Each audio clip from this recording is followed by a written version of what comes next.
Word Liberation Ministries.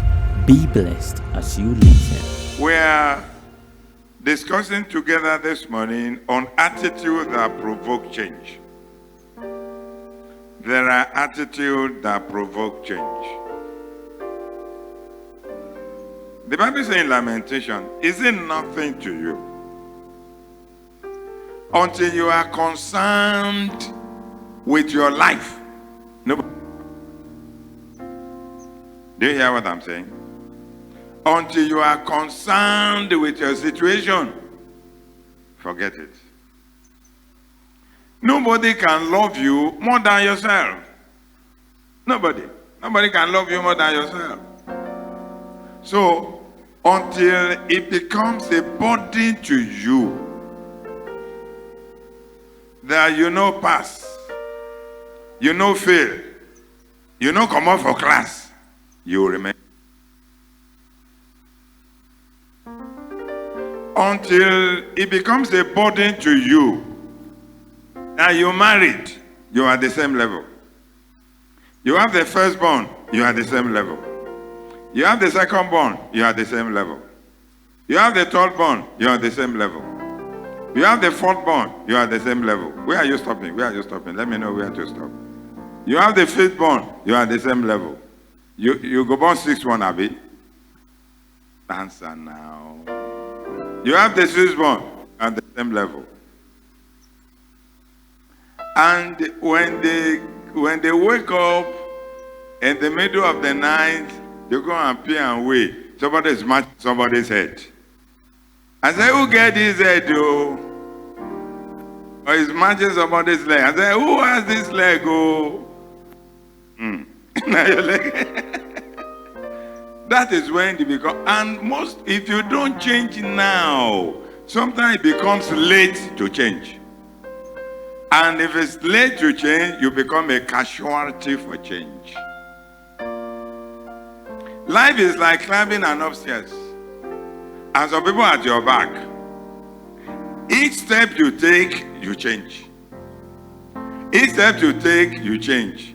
By the time you now decide to stand by for that place, people there your back. If you don't move, they move you. They move you. People are very impatient. Our expectation is high. You are in Lagos. There are people in the village. If they call you, what would they tell you? We are hungry. Are you not hungry in Lagos? They expect that the moment you come to Lagos, your life should change. If it doesn't change, you are in trouble. So you must do everything possible to make sure that you don't remain the way you have always been. You don't remain where you have. You need to make effort. You need to struggle. You need to pray. You need to invoke the grace of God upon your life. You can't do it alone, but you must think about it. You must be concerned about it. It must be your concern. And if you belong to a circle where you are the best, then you are in trouble. You are the best. Nobody knows more than you where you belong. Nobody is financially more than you, even at your level. Nobody is more qualified than you. You will kill your incentive for change. You will not see reason to change. Because no ambition. You know why those that buy engine oil? I know that one because the factory where I work, blending floor, we share the same factory. So we move around. When they fill a 5-liter keg, it always ends at the ring. At the ring of the keg. And you find space. Why do you think they leave that space there? Why don't they fill it to the brim? Because of change. By the time they palletize it, they pack it and put it in the pallets. And you know pallets is a big wood that is heavy. They now put them one another. and then you see it coming up. It will assume more dimension that where it was originally, it has moved forward. You may not be able to fly. You may not be able to run. You may not be able to walk. But even if it's to crawl, leave where you are to a new position. It's a crime that you have always been where you have always been. I have a young brother. I don't know whether to call him my in-law or my brother. Where they born now? Now there he grow. Now there he do youth. Now there he marry. Now there he begin born. I know you want to clap for him. Most of us will not say anything wrong in that. Where they born now? Where be small pikin? Now there he grow. Now there he marry. Now there he begin born. Born one, born two, born twins. And he was living like 3 rooms. And he started shrinking from 3 rooms to 2 rooms. From 2 rooms to 1 room. And the property that cannot enter into the 1 room is sold it off. Now, Pastor, Mama-in-law, when right now, I now told them, I said, after 2 boys, I think you should be okay. No, sorry. No, not 2 boys, 3. After 3 boys, you should be okay. And they went and did family planning. You will laugh now. You know that thing they failed. At the time family planning failed, they got twins, girls. That one nearly bring war. They were shouting and shouting and shouting. I called the wife. I said, are you sure your husband gave you belly? You'll be wondering what type of question am I asking? I said, are you sure? He said, yes. I said, fine. I said, they will consult me before they do anything. You know what we'll do? Immediately you born, come to Agbado. Carry the twins, come to Agbado. Now for my place there, we did naming ceremony. And I said, if you don't change where you are, I will release your children to you. I will not release their mother. I will not release their mother. You carry your 5 children, go. But the mother, now my own, I not go release her. And that's what will be. When the one are too much pressure, I transferred the mother to Ibadan. I transferred the lady to Ibadan. We're not going to know where it is. Some of us, we need to be forced by circumstances to change. You see, change is about the most permanent thing. Whether you like it or you don't like it. You will change. You will change. Now 5 issues in 1 room. That one, a grace of God, Abi.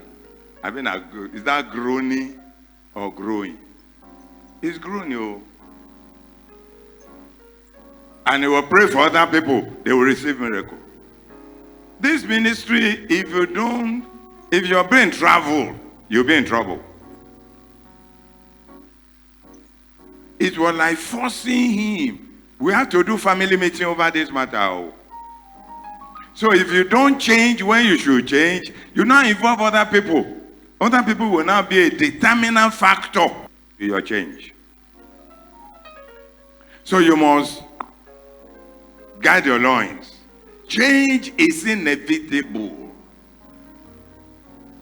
If you don't change, change will change you. Change will change you. There are, every level you are, there is change that is commensurable to that level. And if you fail, in trouble. If you're in a class and everybody is making progress, you are not making progress. You become overload. You become overload for that class.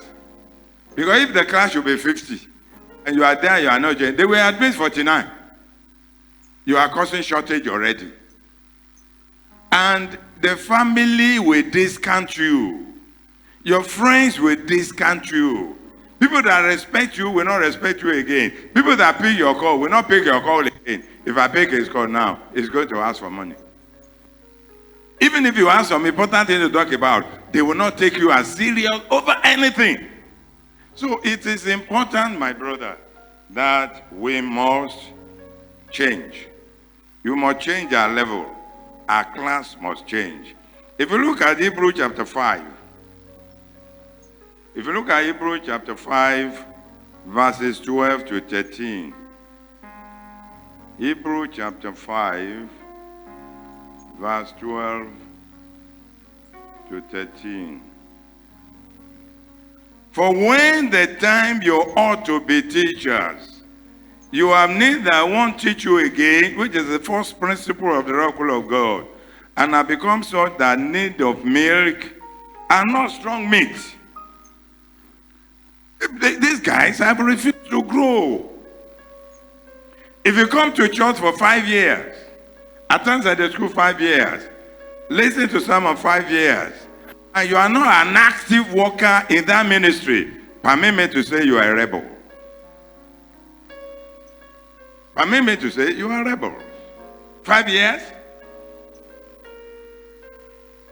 Always teaching you, feeding you with milk, and you have refused to grow, and you are gallivanting in that, and you are rejoicing in that. What's your source of rejoicing? That you are not making a pact? That you are just coming and going. That is not the purpose of God for us. When you should be teachers, you are still waiting to be taught. You short the number of teachers. You reduce their numbers. And you increase the numbers of those that are being taught. You increase the number of people that are being taught, and you reduce the number of people that should teach. No. There are levels that we must be bringing profit to the body of Christ. Heaven should rejoice because you are saved. And the investment of Christ upon our life must not be in vain. Look at verse 13. For everyone that uses milk is unskillful in the word of righteousness and is a babe. But strong meat belongs to them that are full of age, even those who by reason of use have their senses exercised to discern both good and evil. Everyone that uses milk is unskillful. Are you skillful? Are you unskillful? Are you a pastor in your house? When emergency occurs, where do you go? You call Aigbe. Pastor Aigbe, they don't come now. And a mosquito you see you. You know there's some stubborn what now? Cockroach. You know, the life of cockroach is like life of a chief. Cockroach, very stubborn. You think they are dead. They know that. When they put their back for floor, you think it's dead. Nah, lie. Try to move it and put it. This is no die. Until you match him. Do him like this. Do him like this. Do him like that. He never die. There are some situations like that. And so we are being taught to be a prophet to ourselves. A pastor to yourself.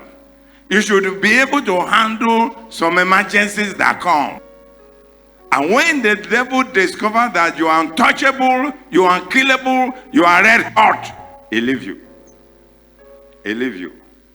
But if you are the one that always call deacon, always call evangelist, always call the canon, always call reverend, always call apostle, he will trouble you the more.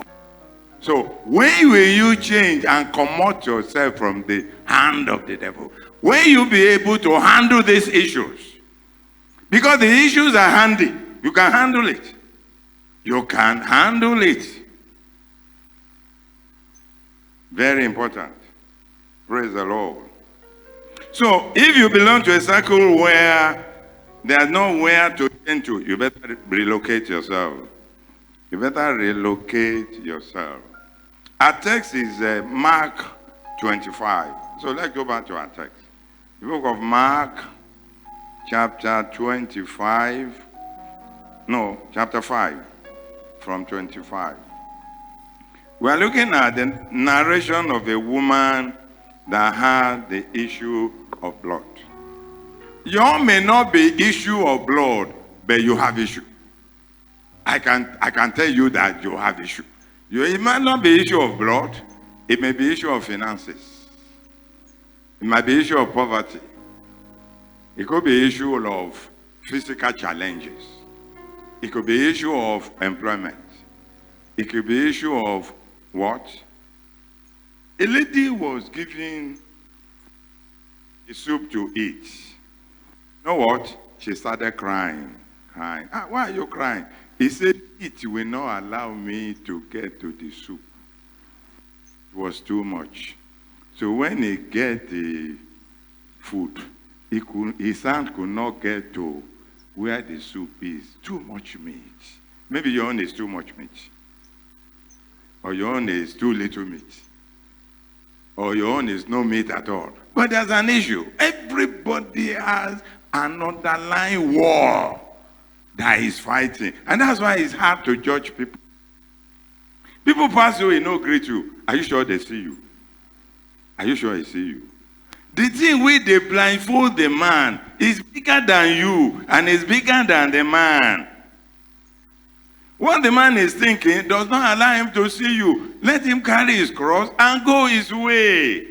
Don't have it against him. See, Brother Emmanuel, that's why they be. That's why Emmanuel they be. Even he will see me, he will not greet me. See him passing now. He want to talk, say he no see me. And you are harboring that. You are keeping acid. Acid will affect the bottle. Brother Emmanuel, you are talking about, don't even know you exist. At that point in time, the wahala way in the face. So many vehicles you want to register. So many places you want to go. A lot of people that I want to do license for, you don't collect money from them. The licensing office, they will not allow him. He's thinking, oh, what do I tell Sonny? What do I tell Sonny? I said he should take his document today. These people disappointed me. And you think he will see you. You are wasting your time. You are not relevant at that point in time. And that's why we must be matured. Not to count all the chim, you see you, he no greet you. You go give him money if he greet you. Abi? So, do you take greeting to the supermarket to go and buy something? And so why we lay emphasis on things that are not too important? The best you can do when you see him later and say, Brother Emmanuel, now what for you? At this point, you know, see me. As I will be, and he will tell you that. Where? I did not see you. He doesn't know you are existing. At that point in time, it is licensing office that is existing. No, that's where the thing is now. Oh, you are talking to Sonny. Now I have contract that I have appointment with the Miloko. We no get time. Let's grow. Let's change. Let's assume positive. Give people an alternative. Don't hold it against anybody. Give people a benefit of doubt. No, I know he didn't see me. I know.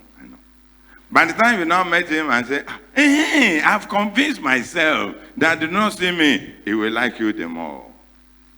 You'll be more reliable. Or somebody did not pick your call and you assume, he's avoiding my call. He's not picking. You owe him. Do you owe him? Why should your call be avoided? Why are we always assuming the negative? Let us change. If it's me that will say, I'm sorry you missed my call. Now me get leg. You match my leg. I tell you, I'm sorry. I put my leg in the wrong way. My leg there for road. I go come out and for road. Always do something that will not put you across people. And that's the way to move ahead in life. This woman has issue of blood for 12 years. 12 years. She has been abandoned. When you refuse to change, you become a subject of abandonment. People abandon you. People abandon you. Even your family will abandon you. They are doing family meeting, they will not call you. And if you want to make a fight, they say, if you call you, what are you equal to? Now you take your head, you go catch fire, and you will hear the odor of yourself. If you have kept quiet, that they did not invite you, but because you now want to show, you want to puff, that you know call me, you are having meeting, you know call me, somebody will be bold. If you call you, what are you equal to? And you go home, you are thinking, if you die, they bury you. Because you have refused to change. And you want to assume that position where you are not for now. Nobody will listen to you. And she resolved. The Bible says she has suffered many things of many physicians and many specialists, and has spent all she had. Nothing better but a good word. This woman must be very rich. This woman must be very rich. Maybe among the things the devil wants to attack is her riches. It will give you a problem. That this one, what's the name of this musician? He had like 50 houses, sold 48. Arista. About 50 houses, sold 48. In cause of hospitalization, another sickness killer. Do you understand that? Had about 50 houses, sold 48 to spend on medication, and it's that sickness that killed him. So the devil attacked his wealth and his life. He went off like that. So this woman has something to offer. And that's why she did not immediately saw the possibility of Christ. When you have an alternative, you always be moving towards the alternative that you think you have. When you have exhausted the alternative, then God will show up. Because God does not do something that will not take glory. He said, when my father and my mother forsake me, then God will take me up. Until you are forsaken, until you are abandoned, you are not yet a property of God. Because if God does it, you think it's your uncle, you think it's your brother. And God said, my glory I will not share with anybody. So when she has come to her wit's end, it was growing worse. Then she heard about Jesus, as you have been hearing about Jesus. And she made up her mind. I can't see this man. I won't book an appointment with him. You can see humility. But I need his touch. One thing I will do, I will go and touch the hem of his garment. I won't say anything. I won't talk to anybody. Then you need to find out from yourself, how does he reach where Jesus did to touch the hem of his garment? Because there are always crowd. There were always people thronging around him. He managed. Me, I think he went in between the legs. You know, if all of us are standing, if you sit down, you see space. You see space. You see space. A man that wants to change will have a focus. You must have a focus. Where are the areas you want to change? Is it a bad attitude? Is it finances? Are you marketing something? I've always tell people that sell iwosiwosi, you sell pepper, you sell this. Add to your wares, add to what you sell. Now, if somebody want to cook, let him spend all the money with you. Add everything to it, that you will not have a cost to go to any other place to go and buy anything. Every money he has, let him look for a way to collect all the money he has. By saying, if somebody buy pepper, necessarily will buy vegetable oil, necessarily will buy red oil, necessarily will buy salt, necessarily will buy Maggi, necessarily will buy... you say whether I sabi cook, I cook very well. I cook very well. But you are selling only pepper. No. Let's borrow ourselves a brain. Expand your horizon. Enlarge your camp. That's going to change, and it's a positive change. He said, I will touch the hem of his garment. He made up his mind. Have you decided? Have you made up your mind? I'll expand to the left or to the right. Break forth. The Bible said, break forth. Don't remain where you are. After some time, it no go belly fool you again. Oh. It no go belly fool you again. Okay, let me look on now.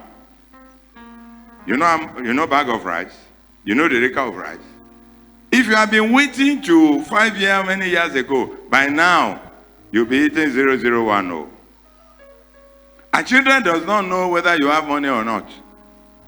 Mommy, I am hungry. When they will use cry to finish you, you go and look for how to get right, and you start buying on credit. The moment you start buying on credit, you start losing the integrity. The Bible said a borrower is a servant to the lender. Forever and ever. When you say somebody you are owing, your heart will call, Papa. Whether I want to talk about the money or not, but you know you are owing him. That is the problem of a borrower. And people that goes to buy on credit. How many credit will you buy? December is coming. You need to change. You need to ask for grace to climb up. You need to ask for grace to change your level. You can't remain at that level now. That level is expired. The level we have been operating before is expired. Entirely expired. The house rent has gone up. Transport has gone up. Fuel has gone up. There's nothing that remains where it is. So, why am I remaining where I am? It becomes a crime for you to remain where you are, because that level can no longer sustain you. That level cannot sustain you any longer. So you must chop up. You must shift up. So she went, and straight away, as it touches the fountain dry, the expected change come. If you can pay the dues, you don't have a problem. But most people want to have the price without paying the price. You must pay the price. At the gate of success, you pay a toll fare. You pay the price, and it's not negotiable. It's not negotiable. You have to pay. You have to pay. You have to pay. As she managed, get to Jesus, touched the hem, kuru, kuru, kuru, kuru. She ran back, and the fountain dried. And Jesus said, who touched me? There's a touch and there's a touch. There's a touch of faith that is not ordinary. The ordinary touching. You can hold somebody's hand. You can hold his leg. You can hug him. No virtue will flow because the faith connection is not there. You can pray from now till your kingdom come. If faith, that is the currency in the kingdom of God. Faith is the purchasing power. If faith is absent, everything is absent as far as God is concerned. As he was saying, somebody touched me. Somebody touched me. Virtue has gone out of me. Peter said, why are you saying somebody touched you? And he said, no, I'm not talking of everybody. I'm talking of a particular touch of faith. There is faith. Faith is involved in this one. Somebody, virtue has gone out of me.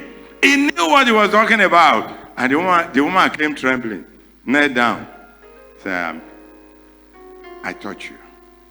I touch you. And explained. And Jesus told him, now you are made whole. When I was reading it, I was shocked.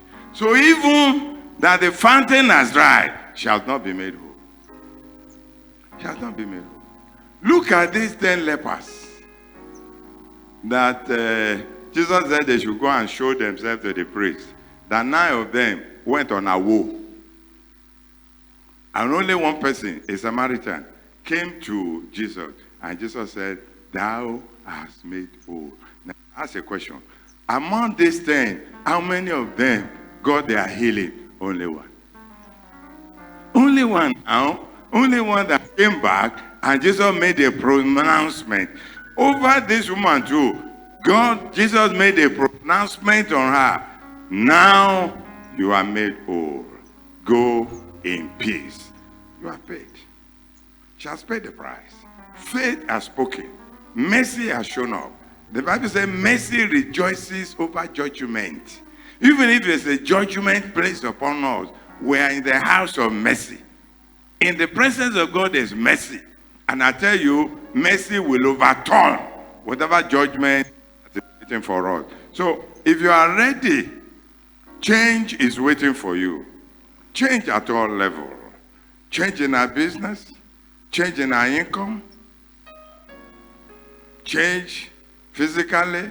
Change in the family. A complete turnaround. A complete encounter is waiting for us. But you must be willing. The Bible said, if you are willing and obedient, you will eat the fruit of the land. Shall we bow our heads to pray? I believe that this message you just listened to was a blessing. Don't stop here. Take a step further. Act on it.